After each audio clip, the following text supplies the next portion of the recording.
നേരെ കാണുന്നത് കൊല്ലമ്പുഴ അണ്ടർപാസിൻ്റെ സൈറ്റാണ്.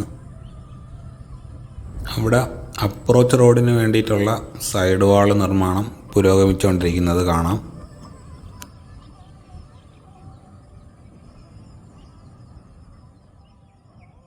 ഇവിടെ വലതുവശത്തുള്ള ക്രാഷ് ബാരിയറിൻ്റെ റീബാർ വർക്ക്സാണ് ഇപ്പോൾ നടന്നുകൊണ്ടിരിക്കുന്നത്.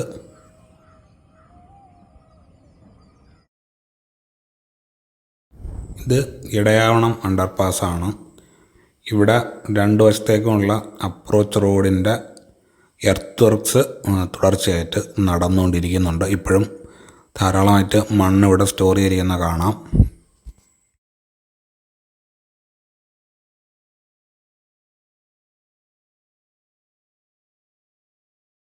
ഇനി നമ്മുടെ ബ്രിഡ്ജ് സൈറ്റാണ്. ഇവിടെ ക്രോസ് ഗർഡറിന് വേണ്ടിയിട്ടുള്ള റീബാർ വർക്ക്സ് നടന്നുകൊണ്ടിരിക്കുകയാണ്.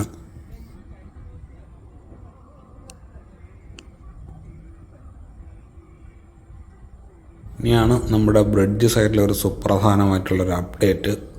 ഒരുപാട് കാലത്തിന് ശേഷം ബാക്കിയുള്ള സ്ഥലത്ത് ഗർഡർ ലോഞ്ച് ചെയ്യാനായിട്ട് 2 ഹെവി ലിഫ്റ്റ് ക്രെയിനുകളും ഗർഡറുകൾ പുള്ളി ചെയ്തുകൊണ്ട് പോകാനുള്ള പുള്ളറും അതിൻ്റെ ട്രെയിലറും ഒക്കെ വന്ന് ഇവിടെ കിടപ്പുണ്ട്. ഉടൻ തന്നെ ഗർഡർ ലോഞ്ചിങ് ഉണ്ടാകുമെന്ന് പ്രതീക്ഷിക്കുന്നു. ഇതിൻ്റെ കൂടെയോ അല്ലെങ്കിൽ ഇതിന് തുടർച്ചയായോ ഒരുപക്ഷെ പള്ളിപ്പുറം പോലെയുള്ള സ്ഥലങ്ങളിലും ഗർഡർ ലോഞ്ചിങ് ഉണ്ടാകാനുള്ള സാധ്യതയുണ്ട്.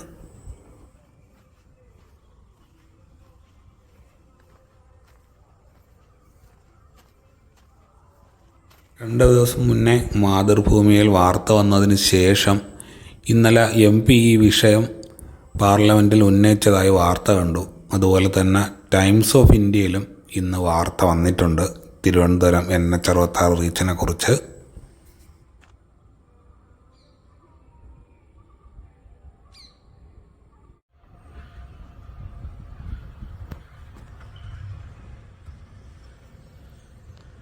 ഇത് ബ്രിഡ്ജ് സൈറ്റിന് തൊട്ട് മുമ്പുള്ള അപ്രോച്ച് റോഡ് വരുന്ന സ്ഥലമാണ്. ഇവിടെ ഒരു പാറക്കൂട്ടമൊക്കെ ഉള്ള ഒരു സ്ഥലമാണ്. ഇവിടെ മണ്ണൊക്കെ നീക്കം ചെയ്ത് പാറകളെല്ലാം തെളിച്ചിട്ടിട്ടുണ്ട്. പാറ പൊട്ടിക്കാൻ വേണ്ടിയിട്ടുള്ളതാണെന്ന് ഞാൻ കരുതുന്നു.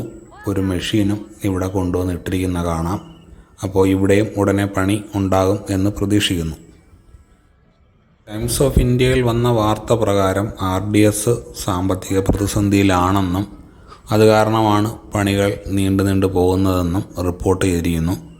അതേപോലെ തന്നെ കുറച്ച് പോർഷൻസ് RDS സബ് കോൺട്രാക്റ്റ് ചെയ്യാൻ ശ്രമിക്കുന്നതായി ഒരു NHAI ഉദ്യോഗസ്ഥൻ കൺഫേം ചെയ്തിട്ടുണ്ട്. അപ്പോൾ പണികൾ കുറച്ചും കൂടി വേഗത ആർജിക്കും എന്ന് പ്രതീക്ഷിക്കാം.